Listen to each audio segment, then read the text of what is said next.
Agora vamos falar da parte de organização de arquivos. Quando a gente fala dessa parte, a gente está mencionando 4 etapas para você organizar os seus arquivos, ou seja, a sua massa documental. São essas etapas: o levantamento, a análise, o planejamento, a implantação e acompanhamento. Nesse sentido, no que consiste o levantamento? Você vai identificar todas as falhas, inconsistências com relação à sua massa documental. Seguindo, você vai fazer uma análise. Então, quer dizer, você encontrou os problemas com relação à sua massa documental. A análise vai consistir em você pensar soluções, pensar e estabelecer soluções para resolver esses problemas encontrados no levantamento. Depois você procede ao planejamento. O planejamento vai ser o seguinte: você vai colocar no plano das ideias os problemas que você encontrou, como você vai solucionar esses problemas, quando, que recursos você vai precisar, você vai montar um projeto, de fato. E depois, por fim, você implanta, executa, dá ação concreta para o que você planejou. E por que tem que ter o acompanhamento junto, professor? Porque durante essa execução pode ocorrer algum obstáculo, pode acontecer alguma coisa que exija a revisão de algum procedimento durante essa execução. Então, você tem que também pensar que algo pode dar errado e você mudar para um plano B durante a execução. Vamos adiante.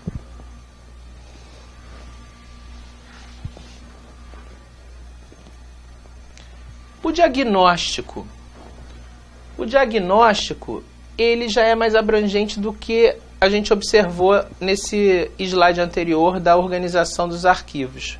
Porque ele é mais abrangente, ele é mais completo no sentido de análise dos aspectos relacionados aos arquivos da instituição. Então eu não vou olhar só a questão documental dos meus arquivos, mas sim, além da questão documental, todos os outros aspectos que envolvem os arquivos da minha instituição, e eu vou mostrar aqui nos exemplos que estão destacados em vermelho.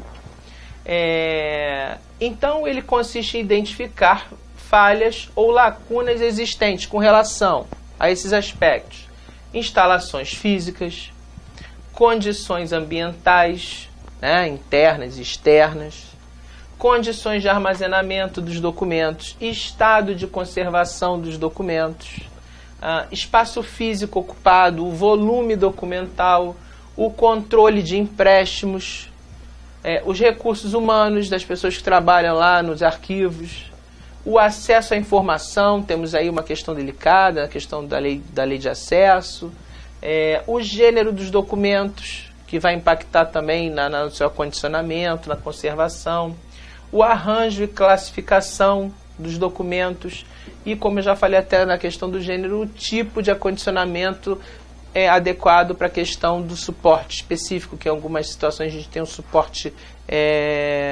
especial. Então, através do diagnóstico, a gente pode definir as metodologias a serem aplicadas na avaliação. Avaliação no sentido de estabelecer os prazos de guarda dos documentos, a destinação, como vai ter que ser guardado, conservado, tudo isso a avaliação também vai se utilizar a partir do que foi diagnosticado. Vamos adiante.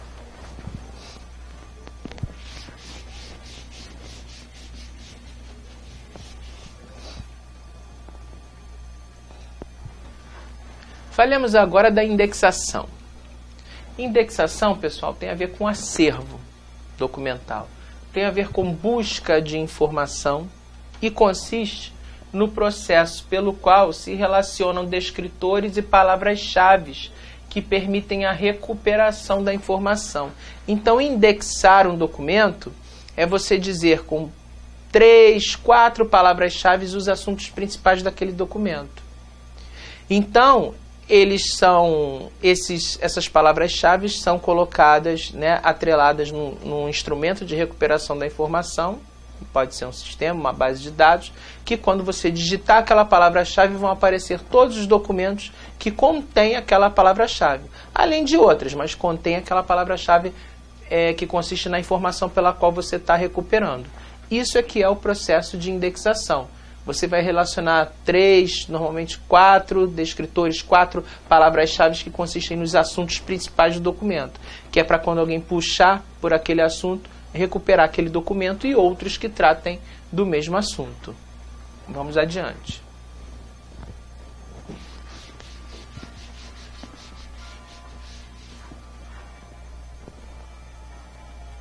As operações de arquivamento que a gente mencionou lá na gestão de arquivos correntes e que agora a gente entra no detalhamento.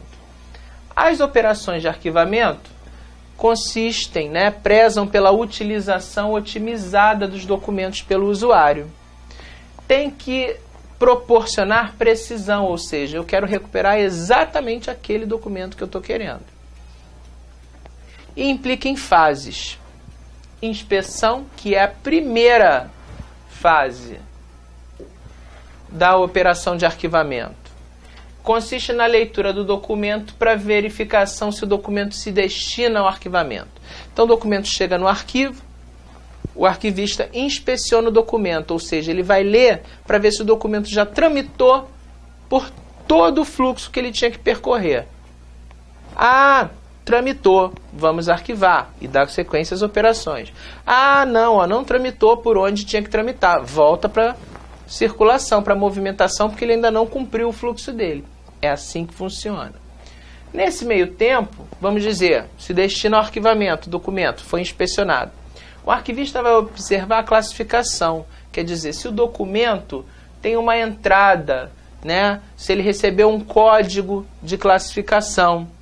Se ele não recebeu, o arquivista vai classificar. Se ele recebeu, que normalmente já recebeu, tanto vindo por meio do protocolo ou sendo produzido internamente, ele já tem uma classificação. Então, ele vai dar sequência ao procedimento. A segunda etapa chama-se análise. Depois que ele inspecionou, verificou se tem, vai arquivar, se destina ao arquivamento, tem uma classificação, ele vai determinar que codificação o documento, sob qual codificação o documento vai ser arquivado. Uma ordem alfabética, numérica ou alfanumérica. E vale dizer que esse critério, na análise, esse critério de classificação no sentido de ordenar este documento, só pode ser um. Ou vai ser alfabético, ou vai ser numérico, ou vai ser alfanumérico. Não existe em arquivologia você fazer um critério ou um pouquinho da massa documental de cada parte, você fazer com um critério diferenciado. É um critério só para se classificar no sentido de ordenar os documentos. Fica a dica. Então ele vai analisar para ver como é que o documento vai ser ordenado, alfabeticamente, numericamente ou alfanumericamente. Depois dessa análise ele vai proceder à terceira etapa, que é a chamada ordenação. Então a ordenação é um trabalho intelectual, porque vai dispor os documentos de acordo com a codificação estabelecida. A gente chama isso arranjo nos arquivos correntes, e isso é intelectual. Professor, por quê? Ordenar é dispor os documentos na ordem que eles vão ficar. É como se você arrumar os documentos antes de arquivar.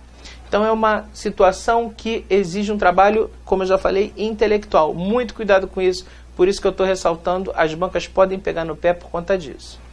Depois que eu ordenei intelectualmente, pensei e coloquei eles numa ordem, como eles vão ser arquivados, eu vou para a quarta etapa, que é o arquivamento. Aí sim é que é um procedimento físico, onde você vai inserir o documento na unidade de arquivamento pré-estabelecido, uma caixa, uma pasta, por aí vai. Então, depois que você pensou e ordenou, intelectual, você vai arquivar, pegar o que está ordenado e ir fazendo um ato físico, que é o arquivamento propriamente dito dos documentos. Mas ao contrário do que a gente pensa, as operações de arquivamento não terminam no arquivamento. Elas vão ter sequência e vão terminar no que a gente chama empréstimo e consulta. Porque não é porque eu arquivei que parou aí, que eu não vou usar, e isso está incluído nas operações de arquivamento. Que você vai desarquivar, vai arquivar, desarquivar, vai arquivar, fazendo empréstimo e consulta. E diga-se de passagem, você vai lembrar que quando você faz empréstimo, você tem que usar uma guia fora, o nome do documento, guia fora ou guia de empréstimo. Para quê? Para quando o documento for sair do arquivo para um setor lá da empresa, você colocar qual foi o documento, que data ele saiu, quem autorizou, quem pegou o documento e colocar aquele papel no lugar do documento. Para quando alguém solicitar, você vai lá procurar, acha em vez do documento a guia fora. Aí você vai cobrar de quem pegou aquele documento, porque ele precisa te devolver para você fornecer para outro usuário. Então não esqueça disso. Essas são as etapas das operações de arquivamento. Vamos seguir.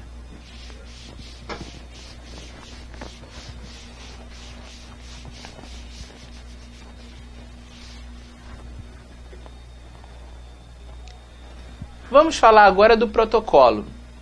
É importante dizer que em arquivologia, o protocolo ele tem 3 definições possíveis. Uma, que é o setor encarregado de recebimento, registro, distribuição e movimentação e expedição de documentos. 2, o nome atribuído ao número de registro dado ao documento quando ele é registrado, né, no sistema de protocolo. E 3, ao livro de registro de documentos recebidos e expedidos. Então são essas 3 possibilidades de definição para o termo protocolo em arquivologia. Só que a gente vai tratar do mais famoso, do mais importante, que é o setor, que trata desse recebimento, registro, distribuição e movimentação e expedição de documentos. Vamos a ele e a sua rotina.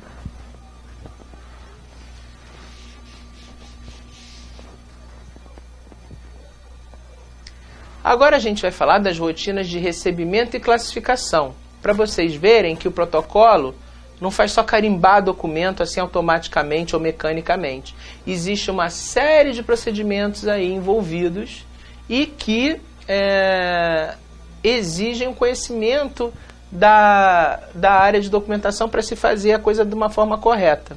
Então vamos lá para a rotina de recebimento e classificação.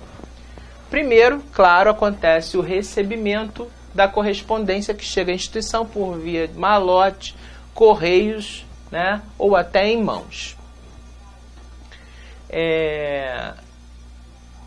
Primeira coisa depois do recebimento, o protocolo vai separar a correspondência oficial da particular.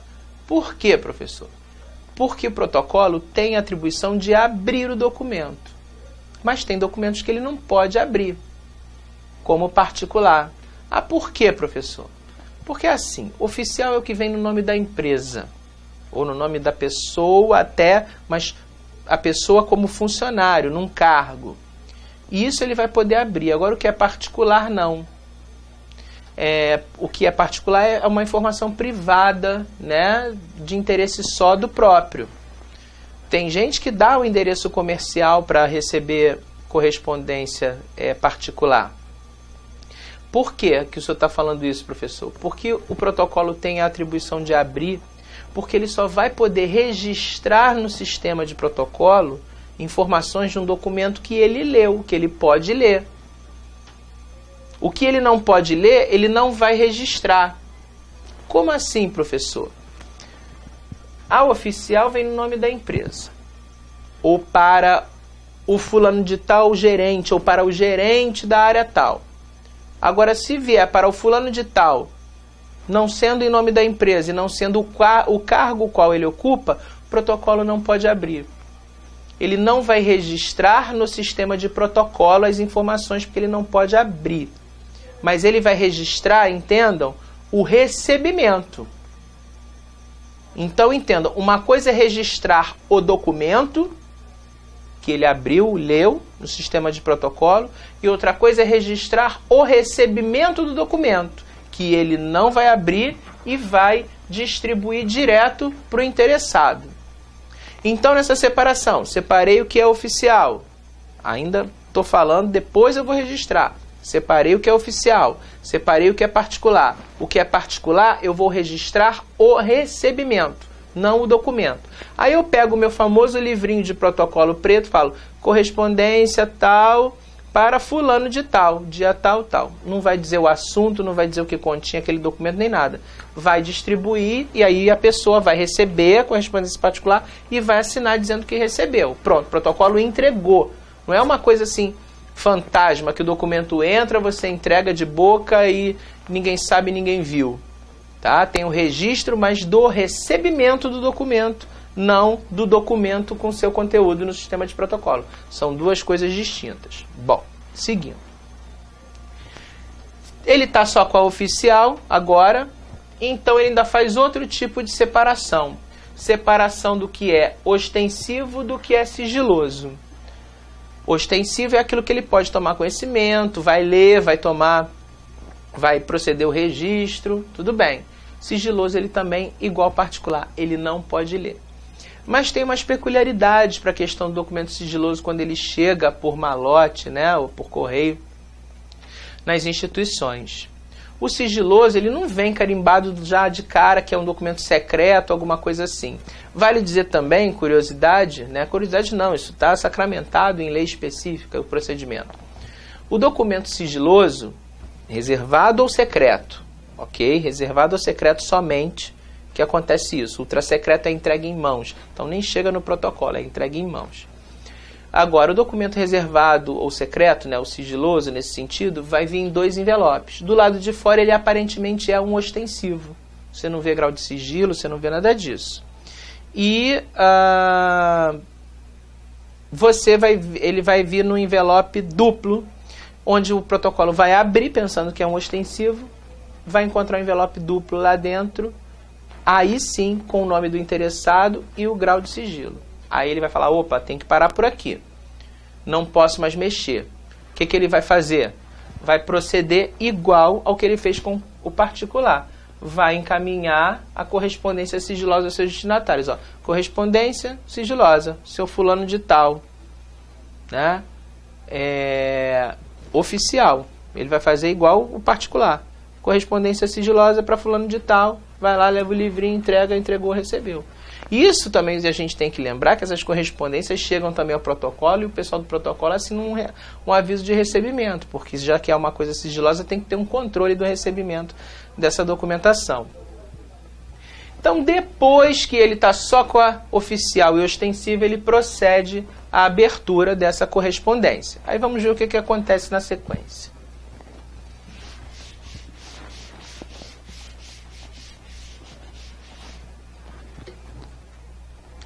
Ele vai ler essa correspondência para tomar ciência do assunto que trata essa correspondência. E vai verificar a existência de antecedentes junto ao arquivo, ou seja, se sempre chega aquela correspondência com aquele assunto daquela empresa para lá, para aquele órgão, então ele vai requisitar esses antecedentes ao arquivo. Aí requisitou e tudo. Ele vai interpretar essa correspondência, né? E vai classificar de acordo com o código adotado pela empresa e definido pelo arquivista. Diga-se de passagem, ele vai pegar esse código, que é ou alfabético, ou numérico, ou alfanumérico, vai anotar no documento a lápis, tá? Lembrem disso, em cima, e depois é que ele dá a famosa carimbada no canto superior direito do documento. Que o pessoal acha que o protocolo só faz essa parte, mas não é. Olha a minúcia, né? A situação, as minúcias que a gente viu até agora antes dele chegar na carimbada do documento para poder movimentar. Mas antes disso, ele vai elaborar um resumo do assunto tratado no documento. Tratar disso, de fulano para Beltrano, da data tal, porque isso vai facilitar o trâmite do documento, o direcionamento dele para as pessoas que podem tomar alguma decisão a respeito daquele documento dentro da instituição. E aí, depois que ele elabora o resumo, é que ele vai encaminhar o documento para o setor de registro. Aí é que vão extrair o que a gente chama metadados, né? Do documento. É o autor, o remetente, o destinatário, o assunto, o resumo, a data, o tipo de documento e tudo. Aí é que ele vai inserir essas informações no registro, no setor de registro de protocolo, para poder até acompanhar o trâmite. Aí ele vai dar a movimentação a esse documento pela organização. Então, olha só, o detalhamento dos procedimentos que são realizados só para você receber e classificar o documento antes de registrar e movimentar. Então, o protocolo também tem um trabalho muito detalhado, sistemático, minucioso nesse sentido. Vamos seguir.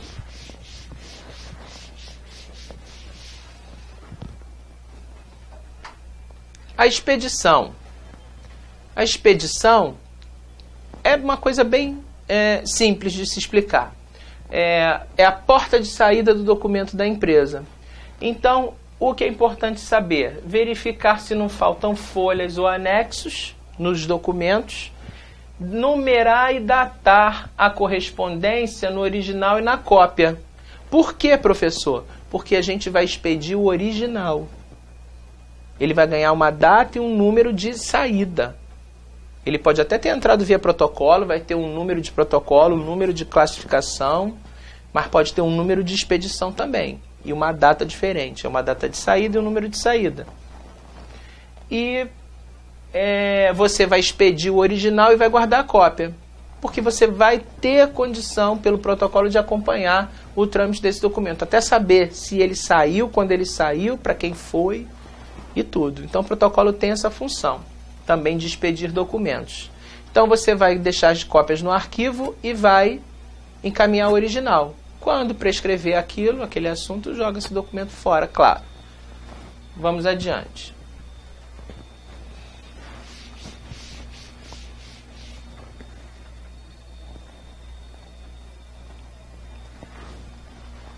Com isso, encerramos mais um tópico sobre arquivologia, tratando agora de gestão da informação e gestão de documentos. Até um próximo encontro, pessoal!